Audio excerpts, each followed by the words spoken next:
সবার নজর ছিল আজ এসএসসির পরীক্ষার দিকে। নির্বিঘ্নেই মিটল এসএসসির শিক্ষক নিয়োগের পরীক্ষা নবম এবং দশম শ্রেণীর জন্য। পরীক্ষা শেষে ওএমআর শিটের কার্বন কপি দেওয়া হলো পরীক্ষার্থীদের। রাজ্য জুড়ে 636 কেন্দ্রে নির্বিঘ্নে মিটল পরীক্ষা।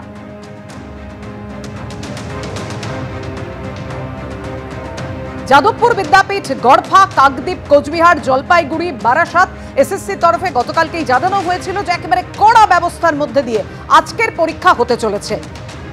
চ্যালেঞ্জ ছিল এসএসসির কাছে আজকের এই পরীক্ষা কতটা সুষ্ঠু, কতটা নিষ্কলঙ্ক হয় আজকের এই পরীক্ষা, যে কথা চাকরিহারারাও বলেছেন।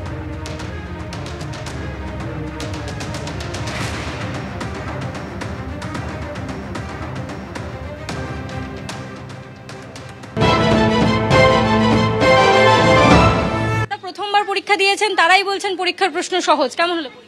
মোটামুটি হয়েছে, কিন্তু ইজি ছিল কোয়েশ্চেন, তো প্রিপারেশন নিলে আই থিঙ্ক ভালো হতো। মোটামুটি হয়েছে। কেমন হলো পরীক্ষা? कैसा हुआ मैडम? ठीक था मैडम। कहाँ से आया? हम रांची से हैं। रांची से। रांची से पहली बार बंगाल में एग्जाम देने के लिए आया? जी मैडम। अच्छा हुआ? हाँ কেমন হলো পরীক্ষা? ভালো, খারাপ না। প্রশ্ন কেমন ছিল? প্রশ্ন সোজাই লাগলো, যেহেতু আমি ফিজিক্যাল সায়েন্স, ফিজিক্সটা একটুখানি অসুবিধা হলো। এর আগে পরীক্ষায় অ্যাপিয়ার করেছিলেন? 2016 ক্যান্ডিডেট। 16 ক্যান্ডিডেট। আচ্ছা, 16তে পরীক্ষা দিয়েছিলেন, আবার আজকে পরীক্ষা দিলেন, কি কি ফারাক বুঝতে পারলেন? মোটামুটি ঠিকই আছে, নিজেদেরকে একটুখানি আপডেট করতে হয়েছে, ব্যাস ওইটুকু। প্রশ্ন কি রকম? সেবার কি কোয়ালিফাই করেছিলেন? হ্যাঁ, চাকরি করছি এখন চাকরি বর্তমানে। করছেন? কোথায়, কোন স্কুলে চাকরি করছেন? আমি শৈলেন্দ্র সরকার বিদ্যালয়, শোভাবাজার। এই যে যারা পরীক্ষা দিয়ে বেরোচ্ছেন তাদের মধ্যে সিংহভাগ হচ্ছে যারা নতুন ফ্রেশ ক্যান্ডিডেট, তাদের সঙ্গে আবার পরীক্ষায় বসতে হবে। কিছু বলার নেই, সুপ্রিম কোর্ট যেখানে বলছে সেখানে তো রাজ্য সরকার দুর্নীতি করে বেড়াচ্ছে, আমাদেরকে মানে আমরাই শাস্তি পাচ্ছি, কিছু করার নেই। এসএসসির উপর ভরসা রয়েছে এবারে? একদমই নেই, একদমই নেই।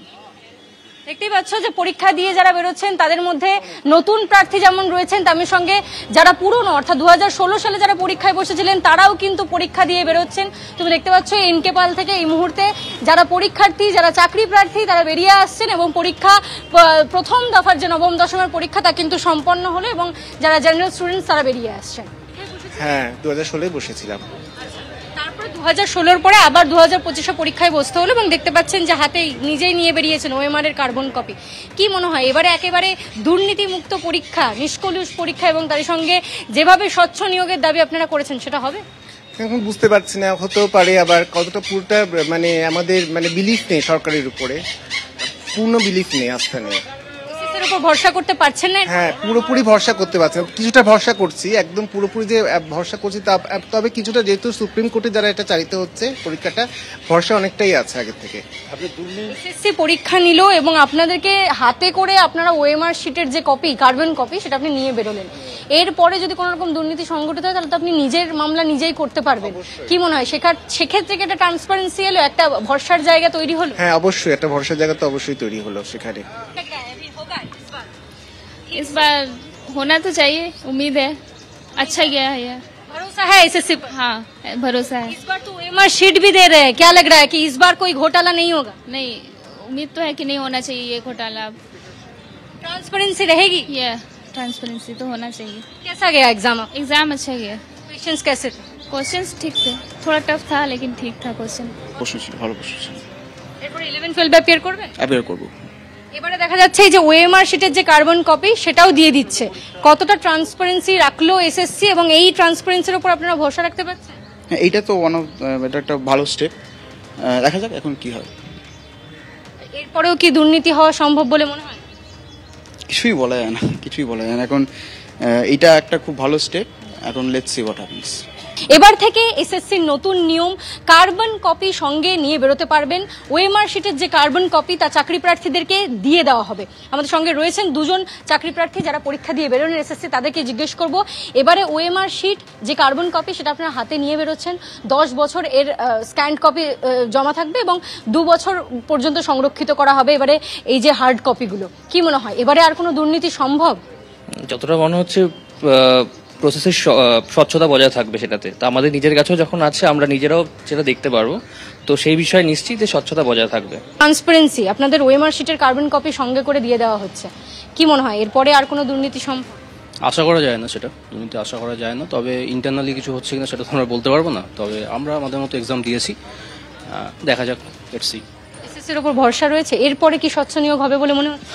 আমার তো এটা ফার্স্ট এক্সাম দিলাম, এবার আমার সেরকম এক্সপিরিয়েন্স নেই, তবে বিএড কমপ্লিট করার পর ওয়েট করেছি 5 বছর হয়ে গেল, তো দিতে পারলাম আপাতত, এবার দেখা যাক। 5 বছর অপেক্ষা করেছেন, বছর বছর এসএসসি হয় না বলেই এই অপেক্ষা, এরপরে কি চান বছর বছর হোক? অবশ্যই প্রত্যেক বছর হোক সেটা চাই, স্বচ্ছভাবে হোক সেটাই চাই। পরীক্ষা দিয়েছেন, উত্তরপত্রের যে কার্বন কপি তা সঙ্গে নিয়ে বেরিয়েছেন, এবার স্বচ্ছভাবে নিয়োগের দাবি তুলছেন নতুন চাকরি প্রার্থীরা। ক্যামেরা প্রতীক রায়ের সঙ্গে ঐশী মুখোপাধ্যায়, এবিপি আনন্দ, কলকাতা। পরীক্ষার্থীদের বক্তব্য আপনারা শুনলেন। আশা আশঙ্কা দুই কোথাও রয়েছে তাদের মধ্যে, তবে তারা যেটা স্পষ্টতই বলছেন যে স্বচ্ছভাবে এবারের নিয়োগ প্রক্রিয়া হোক। সফলভাবে মিটল এসএসসির পরীক্ষা এবং জানে পোস্ট করেছেন শিক্ষামন্ত্রী, আর সেই পোস্টে শিক্ষামন্ত্রী লিখেছেন 636 কেন্দ্রে 3.5 লক্ষ প্রার্থী পরীক্ষা দিয়েছেন। সব পরীক্ষার্থী এসএসসি স্কুল শিক্ষা দফতরকে অভিনন্দন, স্বচ্ছতা ও কড়া নিরাপত্তায় পরীক্ষা হয়েছে, পোস্ট শিক্ষামন্ত্রী। আর কলকাতা থেকে জেলা বিভিন্ন জায়গায় আজ সকাল থেকে একেবারে পরীক্ষা কেন্দ্রের যে ছবিটা ধরা পড়েছে, নিরাপত্তার কড়াকড়ি ছিল, কয়েক স্তরীয় নিরাপত্তার বন্দোবস্ত ছিল এবং একই সঙ্গে একেবারে কড়া চেকিং এর মাধ্যমে পরীক্ষার্থীদের পরীক্ষা কেন্দ্রে প্রবেশ করতে দেওয়া হচ্ছিল।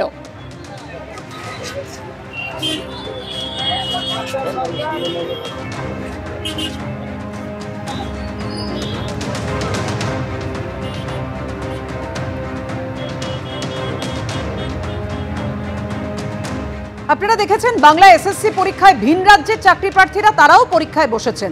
বিজেপিকে নিশানা করে এই নিয়ে পোস্ট করেছেন কুণাল ঘোষ। বাংলা এসএসসি পরীক্ষায় যোগী রাজ্য সহ ডাবল ইঞ্জিন সরকারের রাজ্যের কর্মপ্রার্থীরা। অনেকে বলছেন ওখানে চাকরি নেই, ঠিকমতো পরীক্ষা হয় না, তাই তারা এখানে পরীক্ষা দিতে এসেছেন। কি বুঝলেন? এখানে কেউ বলেনি বাংলার চাকরির পরীক্ষা শুধু বঙ্গবাসী দিতে পারবে, কেউ হয়রান করেনি, অপমান করেনি, বাধা দেয়নি। কিছু বুঝলেন? বিজেপিকে খোঁচা দিয়ে পোস্ট কুণাল ঘোষের।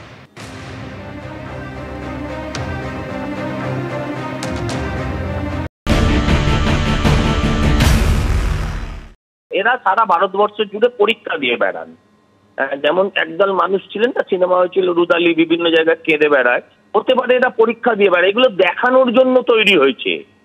আর যদি অন্য রাজ্য থেকে এরকম 2-4টে মানুষ তো আসতেই পারে, ভারতবর্ষ থেকেই এসছে, পাকিস্তান থেকে আসেনি। উত্তরপ্রদেশের মানুষকে, মধ্যপ্রদেশের মানুষকে যদি এভাবে ঘৃণার চোখে দেখা হয়, তাহলে এরাও কিন্তু ওই রাজ্যে ঘৃণাই দেখাবে। উত্তরপ্রদেশে যখন পরীক্ষা হয়, আমরা তো দেখি ওখানকার স্টেশনে, গোরখপুরের স্টেশনে গিয়ে লোকপ্রিয় আছে বাঙালিরা, সেই ছবিও তো দেখেছি। এটাকে রাজনীতিকরণ করা হচ্ছে। এই ছেলেগুলো, সোনাল বাবুকে অনুরোধ করবো, এই ছেলেগুলো আবার যেন না গিয়ে বলে যে আমি 53 পেয়েছিলাম, আমাকে 7 করে দিয়ে, যে 7 পেয়েছিল বৃষ্টি মুখার্জি, তাকে 55 করে দেওয়া হয়েছে। বলবে, ও যেন না গিয়ে বলতে পারে ওখানে অঙ্কিতা অধিকারী বলে কেউ একজন পরীক্ষা দিতে এসেছিল, মন্ত্রীর মেয়ে, তাকে পাওয়াতে গিয়ে আমায় কেটে দেওয়া হয়েছে।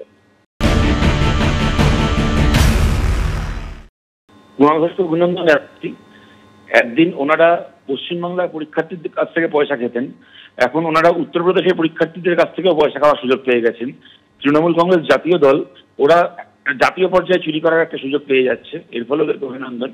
আর দেখো, ঘটনাটা হচ্ছে উত্তরপ্রদেশে খুব নিয়মিত চাকরির পরীক্ষা হয় বা ওখানে খুব ভালো রিক্রুটমেন্ট হয়, এমপ্লয়মেন্ট হয়, এমন তো নয় ব্যাপারটা। পশ্চিমবাংলায় যে টাকা নিয়ে কোটি কোটি টাকায় চাকরি বিক্রি হয়েছে, যার ফলে একটা গোটা প্যানেল বাতিল করে যে চুরি করেছে এবং যে চুরি করেনি উভয়কে একসঙ্গে আদালত পথে বসিয়ে দিয়েছে।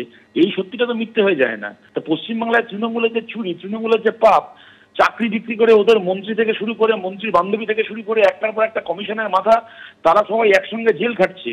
এই যে বাস্তবতা, এইটাকে তো মিথ্যে করে দেওয়া যায় না। উত্তরপ্রদেশ থেকে যে পরীক্ষা দিতে এসছে সেটাকে দেখিয়ে, উত্তরপ্রদেশের ছেলে মেয়েদেরও দেওয়ালে পিঠ থেকে গেছে, বোঝাই যাচ্ছে নিজের রাজ্যে চাকরি পাচ্ছে না, অন্য রাজ্যে চুরি হবে জেনেও সেখানে অসহায়ের মতো যাচ্ছে। কিন্তু তাদের এই অসহায়তাও তো তৃণমূল কংগ্রেসের চুরির ব্যাখ্যা হতে পারে না।